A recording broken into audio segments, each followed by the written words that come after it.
eu acho que o único cientista que considera, ou que primeiro considerou, que a doença realmente não tem existência por si só, foi o Dr. Norberto Kepp, como cientista. Ele não é um filósofo, não é um religioso. Na hora que ele trata dos clientes, ele está tratando como um cientista da vida psíquica e das doenças psicossomáticas. Agora, para entender melhor o doente, como tratá-lo, nós precisamos ver o que Kepp entende como doença.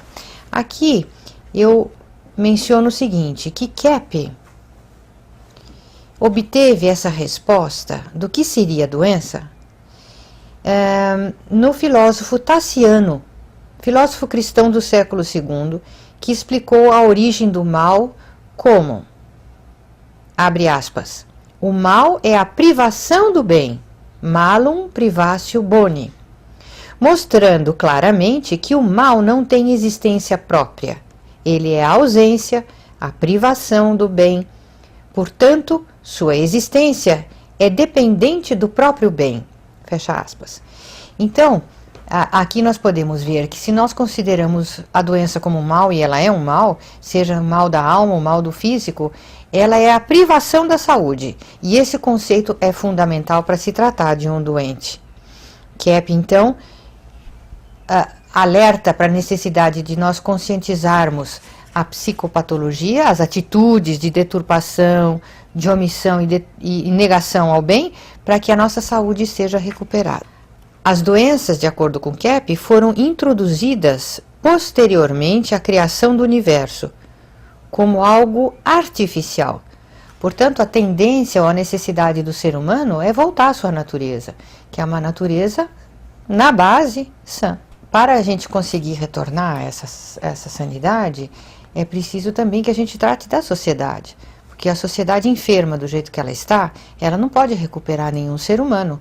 Inclusive os tratamentos que são utilizados, tratamentos assim organicistas, tratamentos tradicionais, eles mais adoecem o ser humano do que recuperam, sendo atualmente já considerados oficialmente como a terceira causa de morte da humanidade, vinda de médicos, remédios e hospitais. Como a Cláudia falou, eu gostaria de trazer a seguinte ideia. A neurose, a doença em geral, psicose, seja ela qual for, doença orgânica, só existe quando, né? Estou perguntando aos senhores, né? Quando é que uma doença aparece? É que a pessoa seja invadida por bactérias, micróbios, essas coisas todas. Mas quando a pessoa rejeita a saúde. Então, nessas descobertas nossas, então a pessoa cai no mal, adoece, só quando ela rejeita o bem. Não é que ela aceitou o mal, ela não quis o bem, então, tirando o bem, tirando a saúde, ela cai na doença e cai no mal. Agora, em geral, né, a sociedade está muito subdividida. Cada um quer cuidar só de um setor. E essa particularização é que torna o ser humano doente. Então veja que é importante ver o ser humano de um modo universal como ele é. Portanto, eu chamei trilógico, né? Ele é esteta, ele é, vamos dizer, verdadeiro na origem e é bondoso na origem. Veja esse cartaz que eu coloquei aí. Quer ler lá, Cláudia? Enfim, não podemos tratar do homem em pedaços. Até hoje, o médico trata do corpo, o psicólogo de alguns problemas de ajustamento social, o padre de seus problemas religiosos, o psiquiatra de seus medos, delírios e alienações, com remédios, choques elétricos em internações e assim por diante. Então, notem que eu quis falar o seguinte, que não pode subdividir, né? Quando trata, no caso aí do religioso, a parte dos sentimentos, né, do amor, por exemplo, teria que tratar também da parte, vamos dizer, filosófica, do que a pessoa pensa, ou então da parte experimental, como a pessoa trabalha, o que ela faz, a mesma coisa aí, o médico e o outro aí que trata da cabeça, o psiquiatra. Então, o que acontece, né? Se se particulariza o ser humano. Por exemplo, se ele tem um problema de pensamento ruim, esse pensamento ruim atinge também o corpo fica ruim. E o pensamento, que é algo mental, também atinge o corpo e a sociedade. Então o trabalho também se torna ruim. Veja um cartaz que eu pus aí, que o doente acha que o outro é que perturba o que ele faz. E o outro não pode fazer nada com isso, né? Então, o que eu quero falar com isso, né? Que a pessoa sempre acha que fica doente por uma causa fora, que outra pessoa, que bactérias, que o ambiente. É claro que existe isso também, mas a doença praticamente vem de dentro da pessoa quando ela nega ser aquela autenticidade que ela deveria ser. Então eu coloquei aí os erros da ciência. Veja nesse cartaz. O cientista vê o que acontece e emite uma opinião, que os gregos chamam de doxa, né? Doxa é a opinião. Então a ciência moderna em geral é constituída por opiniões. Opiniões assim, que não tem relação quase nenhuma, às vezes, com teologia e com a filosofia e com algo mais profundo. Daí os erros enormes, né, que os cientistas assim, cometem em cada campo de estudo. Veja em segundo lugar. Por esse motivo, cada campo de estudo é diferente de outro. Nota, então, o que eu quero falar com isso, que eles não notam, os cientistas, que cada campo de estudo segue a mesma lei, compreende? O mesmo fundamento. Se algo para a medicina é válido, tem que ser válido também para a psicologia, tem que ser válido também para a biologia, para a botânica e para todos os outros campos. A mesma lei que rege, por exemplo, o mundo orgânico, rege o mundo mental, rege o mundo biológico. A mesma lei rege o universo. A mesma lei é a lei para todos. Veja em terceiro lugar, que a psicologia moderna é mais uma fisiologia, né? Que atualmente quer estudar o ser humano através do corpo, através de, por exemplo, recompensa e castigo, behaviorismo, né?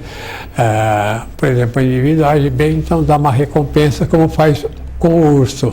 Ele faz um exercício lá no teatro, então dá um mel para o urso. Ou então, como um cachorro, né? O cachorro pedala uma bicicleta, então dá um pedacinho de carne. Mas o ser humano não é assim. O ser humano está num nível superior a isso. Então, a psicologia, a parte mental está muito ligada à parte orgânica erroneamente. Então vamos ver agora as perguntas.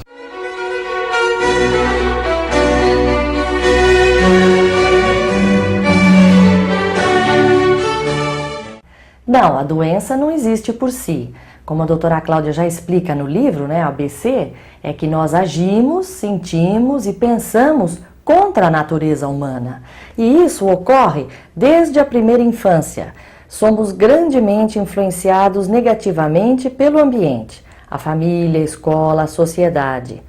A criança geralmente imita os modelos de comportamento neurótico das pessoas às quais ela está mais ligada e nos quais tem mais confiança.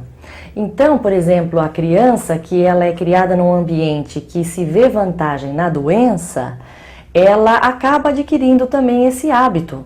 Então, muitas vezes a gente vê no atendimento analítico das crianças que a criança quer adoecer, e adoece mesmo, fisicamente, quando ela não quer ir na escola no dia seguinte porque ela teve um problema lá, ou quando ela quer ganhar um certo brinquedo, porque doente ela vai ser mais mimada e vai conseguir, ou mesmo quando ela quer que os pais cheguem em casa mais cedo, ter mais atenção. Como eu falei anteriormente, não existe a doença, mas o doente. Exemplificando, só vai existir uma úlcera, por exemplo, num estômago são.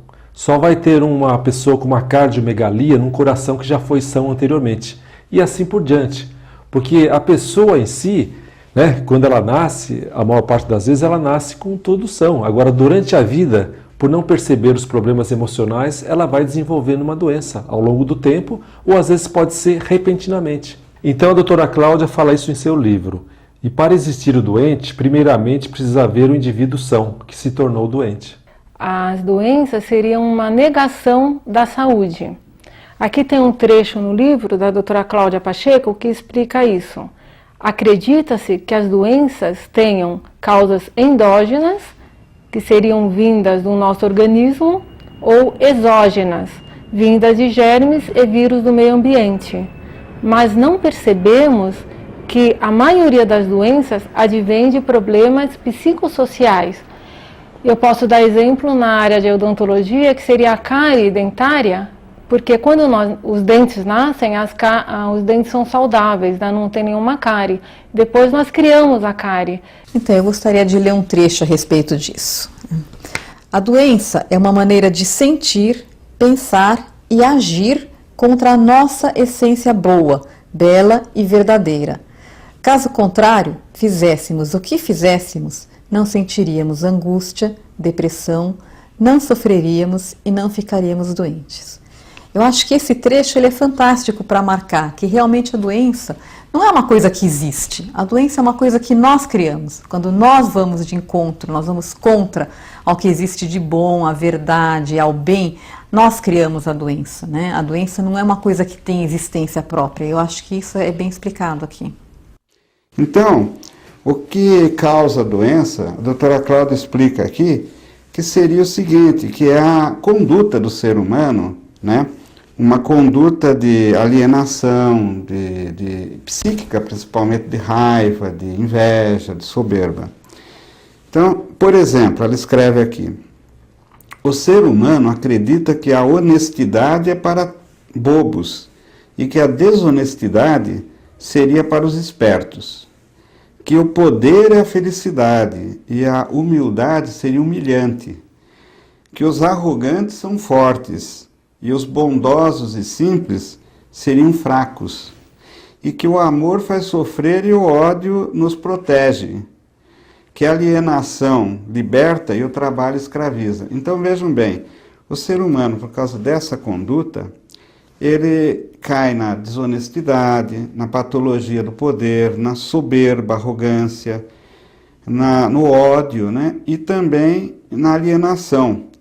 E deixa de usufruir do benefício que traz a honestidade, a humildade, o amor, a bondade e principalmente o trabalho realizador.